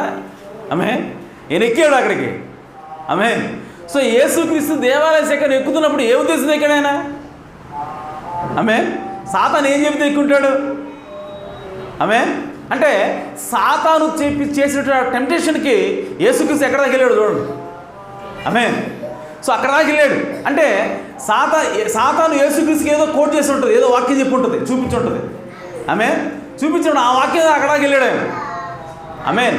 సో మన జీవితంలో కూడా అనేక సార్లు సాతాను కొన్ని కోట్లు చూపిస్తూ ఉంటుంది, కొన్ని వాక్యాలు చూపిస్తూ ఉంటుంది. ఇదిగో ఈ వాక్యం ద్వారా నువ్వు ఈ పని చేయొచ్చు, ఈ వాక్యం ద్వారా నువ్వు ఈ పని చేయొచ్చు అని చూపిస్తూ ఉంటుంది. కానీ ప్రియ సోదరి సోదరులారా, ఆ వాక్యం యొక్క అసలు ఉద్దేశం ఏంటో పూర్తిగా తెలుసుకున్న తర్వాత మనం దాని ప్రకారం చేయాలి. ఆమె. సో యేసుక్రీస్తు మరి ఏం చెప్పాడో సాతాను తెలియదు, కానీ ఆయన శిఖరం ఎక్కాడు. శిఖరం ఎక్కాల్సిన అవసరం ఏంటానికి? ఆమె. శిఖరం ఎక్కాడు. ఎక్కిన తర్వాత ఇప్పుడు సాతాను ఏమంటాడంటే, ఒకసారి చూడండి, నీవు దేవుని కుమారుడు అయితే హల్లెలూయా కిందకి దూకుము, ఆయన నిన్ను గూర్చి తన దూతలకు ఆజ్ఞాపించును, నీ పాదం ఎప్పుడైనాను రాతికి తగలకుండినట్లు వారు నిన్ను ఎత్తి పట్టుకుందరు, చేతులతో ఎత్తుకుందరు అని వ్రాయబడి ఉన్నదని ఆయనతో చెప్తుంది. హల్లెలూయా. సాతాను కూడా వాక్యం చూపిస్తుంది. ఆమె. బైబిల్లో ఉన్నటువంటి కోటు ఎత్తి చూపిస్తుంది. ఇదిగో నీ పాదం రాళ్ళకి తగలకుండా ఎత్తి పట్టుకుంటారని వాక్యం ఉంది కదా, ఓకే. సో ఇప్పుడు దూకు అక్కడ నుంచి అని అంటుంది. ఆమె. అంటే ఏం చెప్పమని చెబుతుందంటే యేసుక్రీస్తుకి, నీవు ఇదిగో అందరికీ చెప్పు. ఎందుకు పైనుంచి దూకమంటుంది? అందరి ముందు ఎక్కాడంట, అందరు చూస్తున్నారంట. యెరూషలేము మందిరం ఎక్కుతుంటే ఎవరు కనపడరా? యేసుక్రీస్తు యెరూషలేము మందిరం ఎక్కుతూ ఉంటే ఆయన పైకి వెళ్తే ఎవరు కనపడ్డా? ఆయన కనపడతాడు, అందరూ చూస్తున్నారు. ఆమె. ఇదేంది ఆయన ఎవరైనా అక్కడ దాకా ఎక్కుతున్నాడు, పైకి ఎక్కుతున్నాడు అని చెప్పి అందరూ చూస్తుంటే, ఇప్పుడు అందరూ చూస్తుండగా ఇప్పుడు యేసుక్రీస్తు కిందకు దూకాలా? ఆమె. సో దేవదూతలు వచ్చి ఆయన పట్టుకోవటం అందరూ చూడాలా? అప్పుడు సాతాను ఏమంటాడంటే, ఇదిగో ఆ విధంగా నిన్ను నువ్వు మహింపరుచుకో. ఆమె. అంటే యేసుక్రీస్తుకి ఏం చెప్తున్నాడంటే, అసలు నువ్వెవరో చూపించేస్తే ఈ ప్రపంచానికి. ఆమె. నేనే దేవుని కుమారుడిని, నేను ఎవరు అనుకున్నారు మీరంతా, నన్ను లెక్క చేయట్లేదు, ఇదిగో నేను దేవుని కుమారుడిని అని చెప్పి అందరికీ కూడా నువ్వు ప్రకటించేలాగా, అందరికీ కూడా చూపించుకునేలాగా నిన్ను నువ్వు చూపించుకో అని చెప్పి సాతాను యేసుక్రీస్తుని టెంప్ట్ చేస్తా ఉన్నాడు. హల్లెలూయా. అప్పుడు యేసుప్రభు అన్నాడు, ప్రభు అయిన నీ దేవుణ్ణి శోధింపవద్దని ఇంకో చోట రాయబడిందని. ఆమె. ఇంకో చోట రాయబడిందని సాతానికి యేసుక్రీస్తు వాక్యం ఎత్తి చూపించాడు. ఆమె. సో ఇప్పుడు రెండవది ఏమిటి అని అంటే, ప్రియ సోదరి సోదరులారా, ఏమంటారు దీన్ని తెలుగులో, ఇంగ్లీష్లో అయితే ఎగ్జాల్ట్ హిమ్సెల్ఫ్, అంటే తనను తాను గొప్పగా చూపించుకోవడానికి. ఆమె. సో చూపించుకునేటువంటి లక్షణం, ఓకే, ఏమంటుందని ఆ గుణం. ఆమె. సో దాన్ని తీసుకొచ్చి పెడుతున్నాడంట యేసుక్రీస్తుకి. నువ్వెవరో ఈ ప్రపంచానికి చూపించు, నువ్వెవరో తెలియాలి, నువ్వు దేవుని కుమారుడు అని అందరూ తెలుసుకోవాలి, నువ్వంటే ఏందో అందరికీ తెలియాలి అని చెప్పి యేసుక్రీస్తు ఆ విధంగా అందరికీ తెలిసేలాగా ఆయన చెప్పుకోవాలని చెప్పి సాతాను ఆయన టెంప్ట్ చేస్తూ ఉన్నాడు. ప్రవక్త అన్నాడు తెలుసా, దేవుని ప్రజలకి, దేవుని పిల్లలు కావచ్చు, దేవుని సేవకులు కావచ్చు, అత్యంత ఏమంటారంటే ట్రిక్కీ, అత్యంత ఉచ్చు అంటే సింపుల్గా దొరికిపోయేటువంటి ఒక లక్షణం ఏంటి అంటే తనను తాను చూపించుకోవటం. సో ఇప్పుడు దేవుడు ఎవరికైనా ఒక స్వస్థవరం ఇచ్చాడు అనుకోండి. సో ఇప్పుడు ఆ స్వస్థవరం తీసుకొని ఈ ప్రజలు పాస్టర్ గారు లేదంటే ఆ సువార్థికులు ఏం చేస్తారంటే, ఇదిగో నాకు స్వస్థవరం దేవుడు ఇచ్చాడని చెప్పి చెప్పకుండా, నేను ప్రార్థన చేస్తే ఎంత రోగమైనా సరే తగ్గిపోద్ది, నేను ప్రార్థన చేస్తే అక్కడ క్యాన్సర్ తగ్గింది, నేను ప్రార్థన చేస్తే అక్కడ ఎయిడ్స్ తగ్గింది, నేను ప్రార్థన చేస్తే అక్కడ మోక్షరోగం తగ్గింది, సో నేను నా ప్రార్థన ముందు ఏది కూడా నిలబడలేదు అని చెప్పి గొప్పలు చెప్పుకునే ఆత్మ సాతానిస్తూ ఉంటాడు. సో ప్రియ సోదరి సోదరా, దేవుడు సాతాను మనకిచ్చేటువంటి ఒక టెంప్టేషను, మనకిచ్చేటువంటి ఒక శోధన ఏంటంటే మనం గొప్పగా చెప్పుకునేటువంటి శోధన. హల్లెలూయా. ప్రియ సోదరి సోదరా, దేవుని ప్రజలకి, దేవుని సేవకులకి ఇది మరీ ఎక్కువగా ఉరిపెట్టేటువంటి ఒక శోధన ఇది. హల్లెలూయా. ఎందుకంటే వాళ్ళకు వరాలు ఇస్తాడు దేవుడు. ప్రతి సేవకుడు కూడా ఏదో ఒక వరం ఇచ్చిన తర్వాత పంపిస్తాడు. అది బోధించే వరం అయ్యుండొచ్చు, స్వస్థ వరం అయ్యుండొచ్చు, వాక్యంలో జ్ఞానం అయ్యుండొచ్చు. ఇవన్నీ కూడా దేవుడిచ్చే వరాలు. సో ఈ వరాలు దేవుడిచ్చి ఆ దేవుడి సేవకుడిచ్చి పంపించినప్పుడు ఆ దేవుని సేవకుడు ఏం చేయాలంటే దేవుని మహిమార్థమై వాటిని వాడాలి తప్ప వాళ్ళ మహిమ కోసం ఎప్పుడు కూడా వాటిని వాడకూడదు. హల్లెలూయా. ఇది చాలా ప్రమాదం అండి. అండ్ చాలా కామన్గా, చాలా సాధారణంగా జరిగే తప్పు కూడా ఇది. చాలా ఎక్కువగా జరుగుతున్నటువంటి తప్పు. ఎందుకనంటే అది దేవుడు ఎప్పుడు కూడా సహించడండి. మీకు చిన్న ఉదాహరణ చెప్తాను. మనందరికీ మోషే తెలుసు కదా. మోషే ఎన్ని సంవత్సరాలు ట్రైనింగ్ ఇచ్చాడు దేవుడు? 80 సంవత్సరాలు పెట్టి ఆ తర్వాత అగ్నిస్తంభంలో ఆయన్ని కలుసుకొని ఆయనకు ఒక అనుభవాన్ని ఇచ్చి ఆయన తీసుకుని పోయి ఐగుప్తు దేశం నుంచి ఇశ్రాయేలు ప్రజలందరినీ కూడా కనాను దేశానికి తీసుకొని పోతా ఉన్నాడు. తీసుకొని పోతున్నప్పుడు ప్రియ సోదరి సోదరులారా, ఈ మోషే ఎవరైతే నడిపిస్తున్నాడో ఆయన కనాను దేశానికి పోకుండా ఉండటం అనేది దొరుకుద్దా? మనం అనుకుంటాం అసలు. ఇప్పుడు ఈ మోషే ఎవరైతే నడిపిస్తున్నాడో కనాను దేశానికి, ఈ మోషేనే ఆ వాగ్దాన దేశానికి పోలా. ఆ వాగ్దాన దేశానికి పోకుండా అడ్డుకున్నటువంటి పాపం ఏంటో తెలుసా? 80 సంవత్సరాల ట్రైనింగ్, అగ్నిస్తంభంలో కలుసుకున్నాడు, పర్వతం మీదకి ముఖాముఖిగా దేవుడు మాట్లాడిన ప్రవక్త అయినా. సో 10 ఆజ్ఞల్లో ఆ ధర్మశాస్త్రాన్ని తీసుకొని వచ్చి ప్రజలకు ఇచ్చినటువంటి ప్రవక్త అయినా. ఇంకా ఏమన్నాడు? నా వంటి ఒక ప్రవక్తని దేవుడు నిలబెడతానంటే యేసుక్రీస్తు ఎవరు? యేసుక్రీస్తు ఎవరంటే మోషే వంటి ప్రవక్త. అంటే మోషేతో సమానంగా, అంటే యేసుక్రీస్తుతో సమానంగా ఉన్నటువంటి ప్రవక్త ఎవరు? మోషే. హల్లెలూయా. సో అటువంటి ప్రవక్త ఏదైతే వాగ్దానం తీసుకుపోతుంది, ఏ దేశానికి అయితే తీసుకుపోతుంది ఆయన తీసుకుపోయాడు వాళ్ళందరినీ, ఆయన్నే పోకుండా అడ్డుకున్న పాపం ఏంటో తెలుసా? ఇదే గర్వం. సో దేవుణ్ణి కాకుండా వాళ్ళని హెచ్చించుకోవటమే మోషే చేసిన తప్పని ప్రవక్త తెలియజేస్తా ఉన్నాడు. హల్లెలూయా. అంటే దాన్ని బట్టి ఎంత సీరియస్గా తీసుకున్నాడు దేవుడు దాన్ని ఒకసారి ఆలోచించండి. 80 సంవత్సరాల ట్రైనింగ్, 40 సంవత్సరాల ప్రయాణం, వీటన్నింటినీ కూడా ఒక్క పాపంతోటి మొత్తం నలిఫై చేశాడు దేవుడు. మొత్తం జీరో చేసి నువ్వు పోవన్నాడు అంతే. ఏంటో ఆయన చేసిన తప్పు అని అంటే ఒకసారి చూడండి, అది చదివితే మీకు ఇంకా క్లియర్గా అర్థమవుతుంది. సంఖ్యాకాండం 20వ అధ్యాయం 7వ వచనం.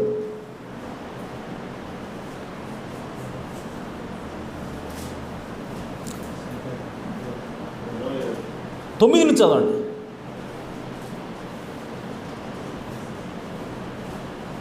నీళ్ళు ఇవ్వమని గొడవ చేస్తున్నారు ప్రజలు. నీళ్ళు ఇవ్వమని గొడవ చేస్తున్నారు ఇశ్రాయేలు ప్రజలు. యెహోవా అతనికి ఆజ్ఞాపించినట్లు మోషే ఆయన సన్నిధి నుండి ఆ కర్ర తీసుకుని కర్ర తీసుకుని పోయాను. తరువాత మోషే అహరోనులు ఆ బండ ఎదుట సమాజం అంతా కూడా పోగు చేశాడు. సంఘాన్ని అంతా కూడా ఏకంగా తీసుకొచ్చారట, నిలబెట్టారు అక్కడ. అతడు వారితో చూడండి, ద్రోహులారా వినండి. చూడండి, మేము ఏమంటాడు ఆయన, మేము ఈ బండలో నుంచి మీ కొరకు నీళ్లు రప్పింపవలన ఏమంటాడు ఆయన. మోషే ఏమంటున్నాడు, నీళ్లు రప్పించమంది ఎవరు? దేవుడు. కొట్టమంది ఎవరు? దేవుడు. నీళ్లు రప్పించేది ఎవరు? దేవుడు. ఇప్పుడు మోషే ఏమంటాడంటే దేవుడితో పాటు తను ఎగిరికించుకున్నాడంట. హల్లెలూయా. దేవుడితో పాటు తనని అలాగే వాళ్ళ అన్ననే. ఆమేన్. ఏమంటున్నాడు, నేనంటలా, మేము అంటే నా అన్న నేను మోషే అహరోనులు మేము మీకోసం ఈ బండ నుంచి నీళ్లు రప్పించాలా అన్నాడు. హల్లెలూయా. చూడండి, చిన్న మాట అది. మేము ఈ బండ నుంచి నీళ్లు రప్పించాలా, మేము రప్పించాలంటాడు ఆయన. యాక్చువల్గా ఏమనాలి, దేవుడు ఈ బండ నుంచి రప్పించాలా మీకు నీళ్లు అనాలా. కానీ మోషే ఏమనంటే మేము రప్పించాలా అన్నాడు. అప్పుడు దేవుడు ఏమంటాడు చూడండి. అప్పుడు మోషే తన చెయ్యి ఎత్తి రెండు యాక్చువల్గా కొట్టముందు ఒకసారి అంటే ఆ బండ యేసుక్రీస్తు ఉన్నాడు. సో యేసుక్రీస్తుని కర్రతో కొట్టడం అంటే సిలువ వేయటం అని అర్థం. సో ఎన్నిసార్లు సిలువ వేయబడాలి యేసుక్రీస్తు? ఒక్కసారే. కానీ మోషే ఎన్నిసార్లు కొడుతున్నాడు? 2 సార్లు. అంటే వాక్యాన్ని మారుస్తున్నాడు. దేవుడు ఏదైతే చెప్పాడు ఇది కాకుండా ఎక్స్ట్రా ఇతను చెప్తున్నాడు. అంటే వాక్యాన్ని యాడ్ చేస్తున్నాడు మోషే. మేము అంటున్నాడు, మేము రప్పించాలని నీళ్ళు అంటున్నాడు ఒక పక్క, మళ్ళీ ఒకసారి కొట్టమంటే 2 సార్లు. ఆ బండను కొట్టగా నీళ్లు సమృద్ధిగా ప్రవహించాడు. చూడండి, మోషే తప్పు చేశాడు, మోషే తప్పు మాట్లాడాడు. అయినా సరే ఆ మాట ప్రకారం నీళ్లు కొట్టినప్పుడు నీళ్ళు వచ్చాయి, బండ కొట్టినప్పుడు నీళ్లు వచ్చినాయి. ఎలా వచ్చినవి? దేవుడు రమ్మంటేనే వస్తాయి. అంటే ఇక్కడ మోషే తప్పు చేసినా సరే దేవుడు అక్కడ కృప చూపిస్తా ఉన్నాడు. అందుకే నీళ్ళు వచ్చినాయి, లేక రాకూడదు. మోషే తప్పు చేస్తే రాకూడదు. కానీ మోషే తప్పు చేసినప్పటికీ నీళ్ళు ఎందుకు వచ్చినాయి అంటే దేవుడు అక్కడ కృప చూపిస్తా ఉన్నాడు. హల్లెలూయా. చదవండి. సమాజమును పశువులను త్రాగిను. అప్పుడు చూడండి, యెహోవా మోషే అహరోనులతో నీవు ఇశ్రాయేలీయుల కన్నుల ఎదుట నా పరిశుద్ధతను సన్మానించినట్లు నన్ను నమ్ముకొనకపోతిరి. హల్లెలూయా. అంటే నన్ను సన్మానించలేదు మీరు, నన్ను గౌరవించలేదు మీరు. ఎందుకనంటే ఇదిగో నా పరిశుద్ధత ఏంటి అంటే నీళ్ళు రప్పించేది నేనైతే నువ్వేమంటున్నావు, నేను రప్పిస్తాను అంటున్నావు.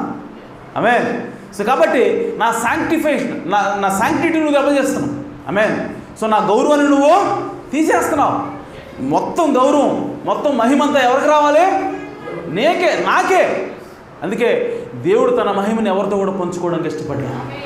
హల్లెలూయా. సో అందుకోసమే ప్రియ సోదరి సోదరులారా, ఎవరైనా సరే గర్వంతో మాట్లాడకూడదు. సో దేవుడు ఏదైనా సరే ఒక గిఫ్ట్ మనకి ఇస్తే ఆ గిఫ్ట్ని మన గొప్ప కోసం ఎప్పుడు కూడా మాట్లాడకూడదు. మనకు పేరు తెచ్చుకోవడం కోసం ఎప్పుడు కూడా మనం ఇంక్లూడ్ చేసుకోకూడదు దేవుడితో పాటు. ఒకసారి ప్రవక్త అన్నాడు తెలుసా, తన పిల్లల్ని కూర్చోబెట్టుకుని మాట్లాడుతా ఆయన ఏమన్నాడంటే కెంటకీ రాష్ట్రం, నాకు అంటే చాలా కాలం చదివి ఇది, సో పేర్లు గుర్తులేకపోవచ్చు నాకు. ఓకే, ఆయన ఏమన్నాడంటే జెఫర్సన్విల్. ఓకే, జెఫర్సన్విల్ నుంచి అనేక మంది గొప్ప గొప్ప వాళ్ళు వచ్చారు అని కొంతమంది జెఫర్సన్ అని ఇంకా అబ్రహాం లింకన్ ఏదో కొన్ని పేర్లు చెప్పి ప్రవక్త ఆయన పిల్లలకి చెప్పి ఆయన ఏమన్నా తెలుసా, మీ డాడీ కూడా వచ్చాడు అన్నాడు. అనేక మంది గొప్ప గొప్ప వాళ్ళు ఈ నగరం నుంచి వచ్చారా నా కుమారులరా అని చెప్పి ఆయన ఏమన్నాడంటే మీ డాడీ కూడా అక్కడి నుంచి వచ్చాడు అన్నాడు. అంటే మీ డాడీ కూడా గొప్పడని చెప్పాడు. వెంటనే ఆయన ఉన్న ఫలంగా వెంటనే ఆగిపోయి నేనేమన్నాను ఇప్పుడు, ఇంత మాట అన్నాను ఏంది, నేను చేసిన తప్పు అని చెప్పి వెంటనే ఆయన పశ్చాత్తాపడి గుహకెళ్ళి ఆయన అనేక రోజులు ఏడ్చి ప్రార్థన చేశాడు. తండ్రి, నేను గొప్పోడిని కాదు, నువ్వు ఇస్తేనే అది వచ్చింది. హల్లెలూయా.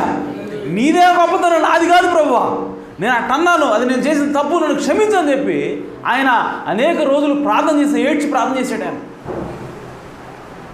ఎందుకనంటే ఒక్క మాట అన్నాడు, నేను మీ తండ్రి కూడా గొప్పవాడు అన్నాడు.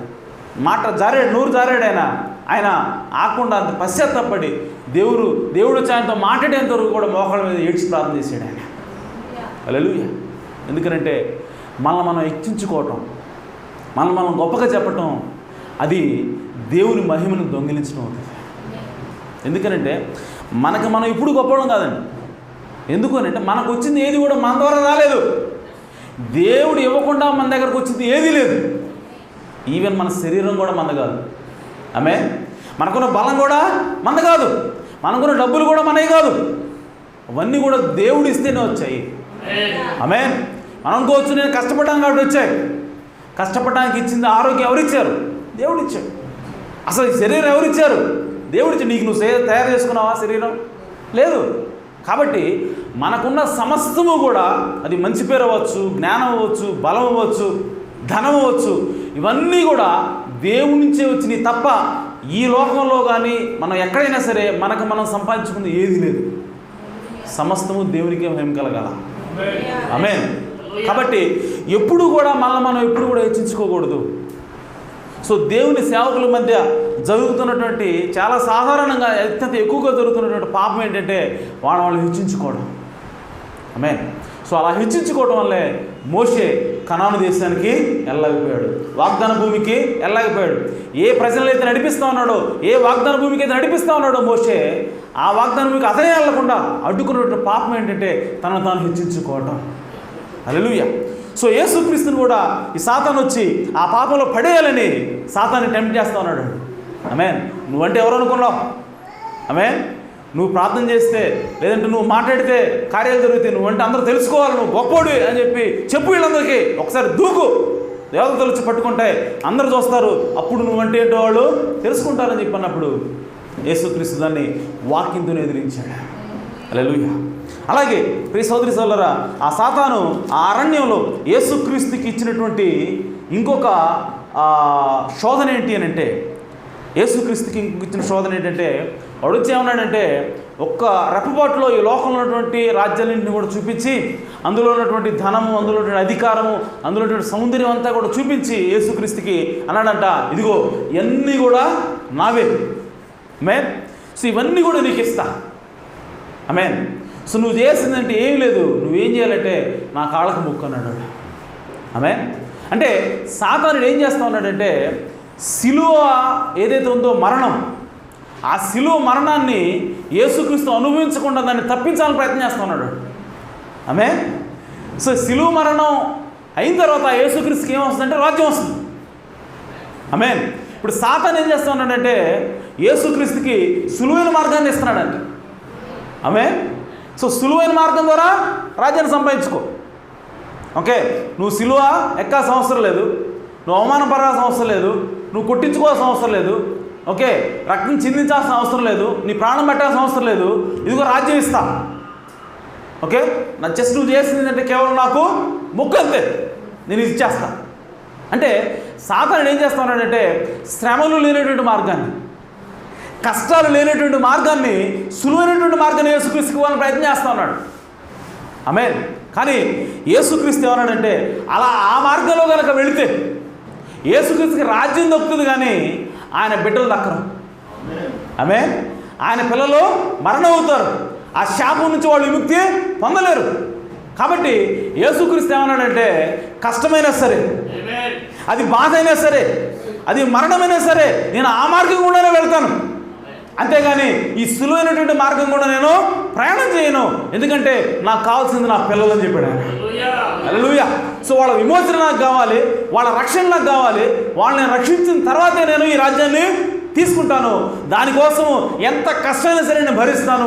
కష్టమైనటువంటి మార్గాన్నే, గతుకుల మార్గాన్నే, రఫ్గా ఉన్నటువంటి మార్గాన్ని నేను ఎంచుకుంటాను తప్ప సులువైన మార్గాన్ని నేను ఎంచుకోని చెప్పేసి చెప్పాడు సాతానికి. హల్లెలూయా. సో ఈరోజు కూడా ప్రియ సహోదరి సహోదరులారా, యేసుక్రీస్తు కుమారులుగా, యేసుక్రీస్తు కుమార్తెలుగా మనం జీవితంలో ప్రయాణం చేస్తున్నప్పుడు మనకు కూడా కరుకైన మార్గం ఎదురవుతుంది. మనకు కూడా కష్టాలు వస్తాయి, మనకు కూడా బాధలు వస్తాయి. ఆ బాధ నుంచి తప్పించుకొని సులువైనటువంటి మార్గాన్ని ఎతకాల్సిన అవసరం మనకు లేదు. ఎందుకనంటే మనకు కష్టాలు అనిపించినా సరే, బాధలు అనిపించినా సరే మనం ఖచ్చితంగా జయిస్తాము. ఎందుకనంటే ఆ కష్టాలు బాధలు వచ్చినప్పుడు మనము వాక్యంతో నిలబడి ఉంటే చాలు, వాక్యాన్ని పట్టుకొని ఉంటే చాలు, విజయం మనదే. ఆమేన్. కాబట్టి యేసుక్రీస్తు ఏ విధంగా కఠినమైన మార్గాన్ని ఎంచుకున్నాడో ఆ విధంగానే ఆయన పిల్లమైనటువంటి మనం కూడా కఠినమైనటువంటి మార్గం కూడా మనం వెళ్ళాలి. శ్రమల ద్వారా, శోధనల ద్వారా మనం వెళ్ళినప్పుడే మన గుణం అనేది రూపుదిద్దబడుతుంది. హల్లెలూయా. సో ఈరోజు మనం మంచిగా ప్రవర్తించాలి, మన గుణం మారాలి, మన మనసు మారాలి, మన హృదయం మారాలి అంటే ఎలా మారుతుంది అని అంటే ప్రియ సహోదరి సహోదరులు, అవి శోధనలు, శ్రమల ద్వారానే మారుతుంది. అందుకోసం బైబిల్ ఏం చెప్తుందంటే మనకొచ్చే శోధనలు, మనకొచ్చే బాధలు ఇవి మనకి బంగారం కన్నా వజ్రాల కన్నా మిన్నయ్యని. ఆమేన్. సో వజ్రాల కన్నా, వైడూర్యాల కన్నా గొప్ప ఏంటంట మనకు వచ్చేటువంటి శ్రమలు, శోధనలే. అదేంటి సహోదరుడా, ఎలా అవి ఉన్నతమైనవి? బంగారం కంటే, వజ్రాల కంటే ఏ విధంగా విలువైనవి అంటే, బంగారం, వజ్రాలు మనకు వచ్చినప్పుడు మనకు డబ్బులు వస్తాయి, మనకు సుఖం వస్తుంది, కానీ మన హృదయం మారదు, మన గుణం అనేది చేంజ్ అవ్వదు. ఆ గుణం చేంజ్ అవ్వాలంటే, మనం గొప్పవాళ్ళగా మారాలి అంటే ఆ శ్రమలు, శోధన ద్వారా వెళ్ళినప్పుడే మన గుణం మారుతుంది. యేసుక్రీస్తు కూడా ఆ శ్రమలు, శోధన ద్వారానే ఆయన విధేయతను నేర్చుకున్నాడంట. ఆమేన్. యేసుక్రీస్తు స్వయంగా దేవుడే ఉన్నాడు. సో దేవుడైనటువంటి ఆయనే విధేయతను నేర్చుకోవాలంటే ఎలా వెళ్ళాడు? ఆయన శోధనలు, శ్రమలు కూడా వెళ్ళాడు. ఆమేన్. సో ఆయనే ఆ విధంగా వెళ్తే మరి మనం వెళ్ళొద్దా? ఆమేన్. అయితే దేవునికి వాక్యం ఏం చెప్తా ఉందంటే, నీవు విజయం సాధించాలి అంటే, నీకు వచ్చిన శ్రమ కానీ ఏదైనా సరే, బాధ అయినా సరే, అది నీకు ఎందుకు వస్తూ ఉంది? నువ్వు విజయం సాధిస్తున్నావా, నువ్వు సరైన మార్గంలో ఉన్నావా లేదో తెలుసుకోవాలంటే నేను చేయవలసింది ఏంటంటే కేవలము మనం వాక్యానుసారంగా ఉన్నామా లేదా, అదొక్కటి చూసుకుంటే చాలు. మనం వాక్యానుసారంగా ఉన్నాం, కష్టాలు వస్తున్నాయి, పట్టించుకోవద్దు కష్టాలని. మన వాక్యానుసారంగా ఉన్నాయా, నిందలు వస్తున్నాయి, నిందలు పట్టించుకోవద్దు, ఎందుకంటే మనం వాక్యానుసారంగా ఉన్నాం. ఆమేన్. చాలు. సో మనకు ఖచ్చితంగా విజయం వస్తుంది. యేసుక్రీస్తు కూడా ఆ విధంగానే విజయం వచ్చింది. ఆమేన్. సో యేసుక్రీస్తు ఆయన తోటలోకి వెళ్ళాడు. ఆయన గెత్సెమనే తోటలోకి వెళ్ళాడు. వెళ్ళినప్పుడు ఆయన మైండ్లో చాలా రన్ అవుతున్నాయి. నేను మరణాన్ని ఎదుర్కోవాలి, అవమానాలని ఎదుర్కోవాలి, బాధలు ఎదుర్కోవాలి. ఆ మరణం చాలా పెయిన్ఫుల్గా ఉంటుంది, చాలా బాధాకరమైనటువంటి మరణం అది. సో ఈ మరణం నేను అనుభవించాలా వద్దా, అనుభవించాలా వద్దా? ఆయనలో అంతర్మదనం జరుగుతోంది. అంటే యేసుక్రీస్తుతోనే పోటీ జరుగుతోంది. ఆమె తనకు తానే పోరాడుతూ ఉన్నాడు ఆ గెత్సెమనే తోటలో. ఆమేన్. సో పోరాడి ఆయన చివరికి విజయం సాధించాడు. ఆమేన్. సో ఎలా విజయం సాధించాడంటే ఆయన ఏమన్నాడంటే, తండ్రి నీ చిత్తమే జరుగునుగా. ఆమేన్. సాధ్యమైతే ఈ గిన్నెని నన్ను తప్పించు, సాధ్యమైతే ఈ మరణాన్ని నా నుంచి తీసేయి, అయినా సరే నీ చిత్తమే నెరవేరుగాక అని యేసుక్రీస్తు తన తండ్రి చిత్తానికి, అనగా దేవుని యొక్క వాక్యానికి లోబట్టడం ద్వారా ఆమేన్ ఆయన విజయం సాధించాడు. అదేం సహోదరుడా, విజయం సాధించాడు అలా చెప్తున్నావు? అలా లోబట్టడం వల్లే కదా ఆయన చనిపోయింది, అలా లోబట్టమేదిగా ఆయన దెబ్బలు తిన్నది, అలా లోబట్టేందుకే కదా ఆయనకు అవమానాలు వచ్చింది. ఆమేన్. సో నువ్వు అవమానాలే చూస్తున్నావు, దెబ్బలే చూస్తున్నావు, మరణమే చూస్తున్నావు. ఆ తర్వాత దేవుని యొక్క వాక్యం ఏమబడింది తెలుసా? యేసుక్రీస్తు దేవుని యొక్క చిత్తానికి లోబడినందువల్ల ఆమేన్ ఆయన్ని దేవుడు హెచ్చించాడంట. ఆయన నామాన్ని దేవుడు హెచ్చించాడంట. ఎంతగా హెచ్చించాడంటే భూమి క్రింద కానీ, భూమి మీద కానీ, ఆకాశంలో ఉన్నా కానీ ఎవడైనా సరే ఆమేన్ వాడి ప్రతి మోకాలు కూడా ఆయన నామంలో వంగేటట్టు చేసాడంట. హల్లెలూయా. ఇంకా ఎంతగా హెచ్చించాడంటే యేసుక్రీస్తుని పరలోకాన్ని సైతం ఇలా తలదించి చూడాల్సి వచ్చిందంట ఆయన. హల్లెలూయా. ఎంత ఎత్తుకి హెచ్చించాడు ఆయన దేవుడిని, యేసుప్రభుని. పరలోకాన్ని కూడా ఆయన కిందకి ఇలా చూసే విధంగా యేసుక్రీస్తు హెచ్చించాడంట ఆయన. హల్లెలూయా. సో అంతటి ఘన విజయాన్ని యేసుక్రీస్తు పొందుకున్నాడు. దానికి కారణం ఏంటంటే ఆయన వాక్యానికి లోబడ్డాడు, దేవుని చిత్తానికి ఆయన లోబడ్డాడు. ఆ విధంగానే ఈరోజు మనం ఏ విధంగా జయించగలం, మనం ఏ విధంగా మనం ఓవర్కమ్ చేయగలము, మనకున్నటువంటి సమస్యల్ని, మనకున్న బాధల్ని, మనకున్నటువంటి బలహీనతలు ఏ విధంగా ఓవర్కమ్ చేయగలమంటే, ఏ విధంగా జయించగలమంటే మనం వాక్యానికి లోబడినప్పుడు. ఆమేన్. సో వాక్యానికి లోబడితే చాలు, మిగతా అన్నీ కూడా దేవుడే విజయాన్ని సాధిస్తాడు, విజయాన్ని ఇస్తాడు దేవుడు.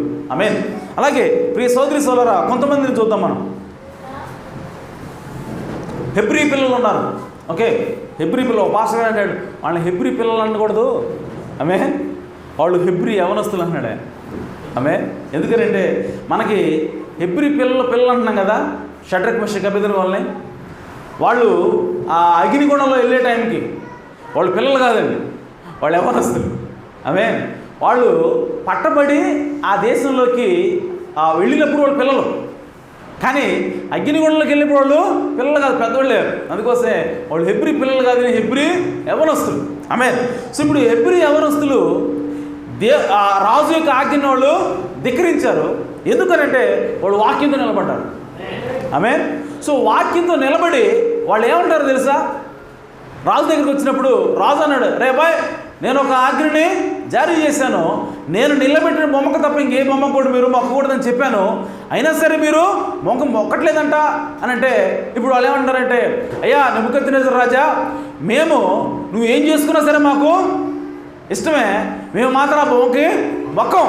ఎందుకనంటే మా దేవుడు మొక్కొద్దని చెప్పాడు, కాబట్టి ఇప్పుడు మా దేవుడు చెప్పాడు మేము వింటాం. ఆమేన్. సో కాబట్టి ఇప్పుడు వాళ్ళు ఏమంటారంటే, మా దేవుడు చెప్పిన దానికి వ్యతిరేకంగా ఉంది కాబట్టి, ఆమేన్, సో మేము మీ మీద యుద్ధం ప్రకటిస్తాం. ఏంటి మీరు చేసే తప్పు, మీరు అట చేయకూడదు ఇట చేయకూడదు, వాళ్ళే గొడవలు వాళ్ళ. ఆమేన్. హెబ్రీ పిల్లలు జయించారు, హెబ్రీ యవనస్తులు జయించారు. ఎలా జయించారు? రాజు మీద గొడవ పెట్టుకున్నారు వాళ్ళు. ఆమేన్. సో ప్రభుత్వం తీసుకొచ్చినటువంటి ఆ ఆర్డర్కి వ్యతిరేకంగా వాళ్ళు నిరసన చేశారా? చేయలా. మరి అయినా సరే వాళ్ళు జయించారు. ఎలా జయించారు అని అంటే వాక్యానికి లోబడ్డారు. హల్లెలూయా.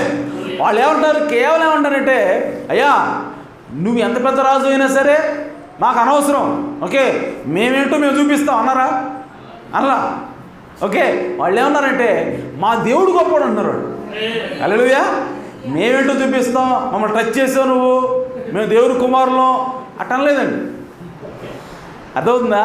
కానీ ఈ రోజుల్లో అది జరుగుతుందండి. అయ్యే ఆమేన్. దేవుని పిల్లలంటే ఏందనుకున్నారు మీరు?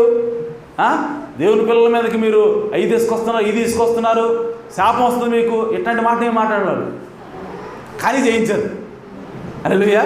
వాళ్ళు పోరాటం చేయలే, ధర్నాలు చేయలే, అయినా సరే జయించారు. దానికి కారణం ఏంటంటే వాళ్ళు దేవునికి వాక్యానికి లోబడ్డారు. దేవునికి వాక్యంతో దేవుని యొక్క వాక్యం మీద నిలబడ్డారు.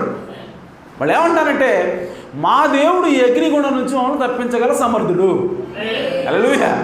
అంతేగాని వాళ్ళు దేవుడి గురించే మాట్లాడతారు తప్ప, దేవుడి శక్తి గురించే మాట్లాడతారు తప్ప వాళ్ళ ఏమి చూపించుకోవట్లేదు. వాళ్ళు మేమంటే ఏందనుకున్నాం, మేము దేవుని పిల్లలం అంటలేదు వాళ్ళు. వాళ్ళు ఏమంటారంటే దేవుడు గొప్పవాడు, హల్లెలూయా, దేవుడు సమర్థుడు, దేవుడు తప్పించగలడు అని చెప్పి ఇంకా ఏమంటున్నారు, ఒకవేళ తప్పించకపోయినా మేము దేవుడిని నమ్ముతాం. హల్లెలూయా. ఇంకొంతమంది బ్యాచ్ ఏమంటారంటే దేవుడు గొప్పవాడు కాబట్టి మమ్మల్ని ఖచ్చితంగా తప్పిస్తాడు, తప్పించి తీరతాడు అంతే. అంటే దేవుడికి వీళ్ళు ఆటలు వేస్తూ ఉంటారు అన్నమాట. అంటే తప్పించకపోతే ఆయన దేవుడు కాదు ఇంకా. ఆమేన్. అంటే వాళ్ళని రక్షించాలో లేదో దేవుడి ఇష్టం కాదు, ఇంకా దేవుని ఇష్టాన్ని వదిలిపెట్టరు, వీళ్ళు చెప్పిట్టే దేవుడు వినాలా. హల్లెలూయా. కానీ హెబ్రీ పిల్లలు మనం చెప్పలా, దేవుడు మమ్మల్ని రక్షించడానికి సమర్థుడు, ఆయన ఖచ్చితంగా మమ్మల్ని రక్షిస్తాడు అనలేదు వాళ్ళు. ఆమేన్. అంటే చేస్తాడో చేయడం అనేది మాకు సంబంధం లేదు, చేయగలడానికి ఆయన మాత్రం సామర్థ్యం కలిగినోడే, చేస్తాడో లేదో మాకు తెలియదు. ఆమేన్. చేయకపోయినా సరే మేము మొక్కం, మేము దేవుడి మాట ఏదైతే ఉందో దాన్నే మేము లోపడతాం అని చెప్పారు. సో దేవుడికే వాళ్ళు మొదటి ప్రాధాన్యత ఇచ్చారు కాబట్టి చివరికి ఆ అగ్నిగుండంలో పడ్డా సరే, ఆమేన్, నాలుగో వ్యక్తిగా దేవుడే స్వయంగా రంగం మీదకి వచ్చి ఆ అగ్నిగుండం వాళ్ళని తప్పించాడు. హల్లెలూయా. సో వాళ్ళు విజయం సాధించారు. ఎలా సాధించారంటే దేవుని యొక్క వాక్యం మీద నిలబడటం ద్వారా. ఆమేన్. అలాగే ఇదే ఆజ్ఞ ఇప్పుడు దానియేలు కూడా వచ్చింది.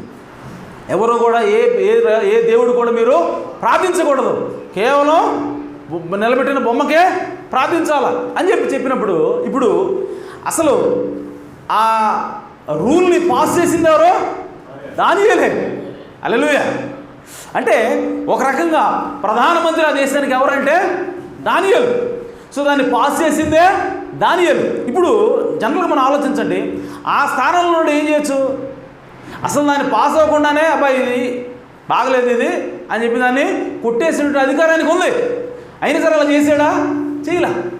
ఈరోజు చాలామంది క్రైస్తవులు ఏమంటారంటే రాజ్యాంగంలో, రాజ్యం అంటే పార్లమెంట్లో మనం కూడా ఉంటే బాగుంటుంది, మనం కూడా రాజ్యం చట్టాలు చేసేటువంటి ఆ చట్టసభల్లో మనం కూడా వెళ్ళి ఉంటే ఏదైనా సరే క్రైస్తవులకు వ్యతిరేకంగా ఒక చట్టం కనుక రూపొందుతూ ఉంటే మనం దానికి అడ్డుకోవచ్చు. సో అప్పుడు మనకు కష్టాలు రాకుండా ఉంటాయి.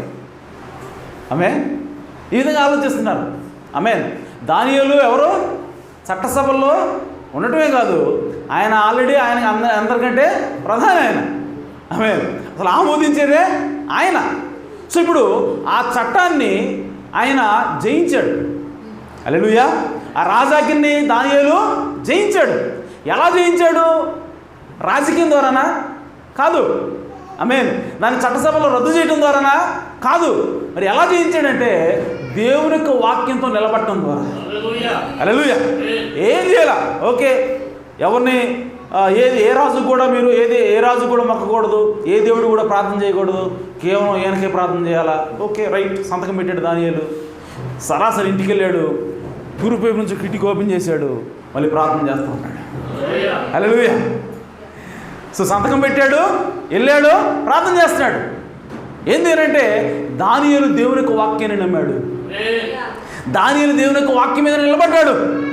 హల్లెలూయా. సో నిలబడడం వల్ల ఇప్పుడు ఆయనకి ఏమొచ్చింది? శ్రమ వచ్చింది. తీసుకొచ్చారు, ఆ సింహాల బోన్లో వేశారు. ఆ తర్వాత తెల్లారి రాజు వచ్చాడు. అయ్యా దానియేలు, జీవగల నీ దేవుడు నిన్ను రక్షించాడా అని చెప్పంటే ఇప్పుడు దానియేలు అంటాడు విజయంతో, హల్లెలూయా. ఆయన అంటాడు, అయ్యా జీవగల దేవుడు నా దేవుడు, ఆయన నన్ను రక్షించాడు. ఇదిగో సింహాల నోళ్ళను ఆయన మూయించాడు. దేవదూతలు వచ్చినాయి, ఆ సింహాల మీద కత్తి పెట్టినాయి, కాబట్టి సింహాలు నాకు ఏ హాని కూడా చేయలేదు. ఇదిగో దేవుడు నన్ను రక్షించాడు అని చెప్పాడు. హల్లెలూయా. సో దానియేలు విజయం సాధించాడు. ఎలా సాధించాడు అని అంటే దానియేలు ఎప్పుడు కూడా ఆ చట్టసభలో అడ్డుకోవడానికి ప్రయత్నం చేయలేదు, రాజకీయంగా ఎలాంటి స్ట్రగుల్ చేయలేదు. అయినా సరే ఆయన జయించాడు. దానికి కారణం ఏంటంటే దానియేలు కేవలం చేసింది ఏంటంటే దేవుని యొక్క వాక్యంతో నిలబడ్డాడు. హల్లెలూయా. సో అదే మనం చేయాల్సింది. ప్రవక్త ఏమంటున్నాడు? విజయం సాధించాలంటే మనం ఏం చేయాలి? కేవలం వాక్యంతో నిలిచింటే చాలు. ఏ శ్రమ వచ్చినా సరే, ఏ బాధ వచ్చినా సరే, ఎంతటి విపత్కర పరిస్థితి వచ్చినా సరే, నువ్వు చేయవలసింది ఏమిటి అని అంటే విజయం సాధించాలి అంటే వాక్యంతో నిలబడు. హల్లెలూయా. సో వాక్యానుసారంగా జీవించు. నువ్వు వాక్యానుసారంగా జీవిస్తున్నావా? శ్రమ వచ్చింది, అయినా సరే బాధపడొద్దు, శ్రమ తొలగిపోతుంది, విజయం ఖచ్చితంగా వస్తుంది. ఎలా చెప్తున్నావు అంటే వాక్యానుసారంగా జీవిస్తున్నాం. ఆమె కాబట్టి ప్రియ సోదరులారా, మనం విజయం సాధించాలంటే వాక్యంతో నిలబడాలా. ఎంత శ్రమ వచ్చినా సరే, ఎంత టెంప్టేషన్, తెలుగులో ఏమంటుందని, ఎంత ఒత్తిడి వచ్చినా సరే, ఎంత ఆకర్షణగా కనపడ్డా సరే, మనం ఏం చేయాలి? వాక్యంతోనే నిలబడాలి. అప్పుడే మనం విజయం సాధిస్తాం. హల్లెలూయా. కాబట్టి ప్రియ సోదరి సోదరులారా, వాక్యంతో నిలబడదాం, విజయాన్ని సాధిద్దాం. అది మన బలహీనత అవ్వచ్చు, శోధన అవ్వచ్చు, కష్టం అవ్వచ్చు, ఇరుకవచ్చు, ఇబ్బంది అవ్వచ్చు, ఏదైనా సరే వాక్యంతోనే నిలబడదాం. ఆమేన్. అయ్యా నాకు సినిమా చూసే అలవాటు ఉంది, వాక్యంతో నిలబడ్డా, విజయం వస్తుంది. అయ్యా నాకు బూతులు మాట్లాడే అలవాటు ఉంది, వాక్యంతో నిలబడు, దాని మీద విడుదల వస్తుంది. ఆమేన్. సో అయ్యా నాకు వ్యభిచారం చేసే అలవాటు ఉంది, వాక్యంతో నిలబడు, దాని మీద విడుదల వస్తుంది. ఆమేన్. ఏదైనా సరే వాక్యంతో నిలబడదాం, విజయాన్ని సాధిద్దాం. ఆమేన్. దేవుడి మాటలు దీవించిన గాక, మీ అందరిని దేవుడు సమృద్ధిగా ఆశ్రయించిన గాక. ఆమేన్. ఈ సమయంలో సమయంలో వచ్చి సమయం తీసుకుంటాం.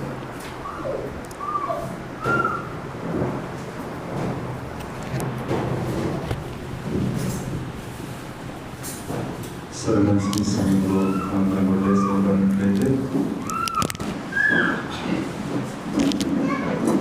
హల్లెలూయా. స్తోత్రములు స్తోత్రములు స్తోత్రములు స్తోత్రములు స్తోత్రములు ప్రభువా.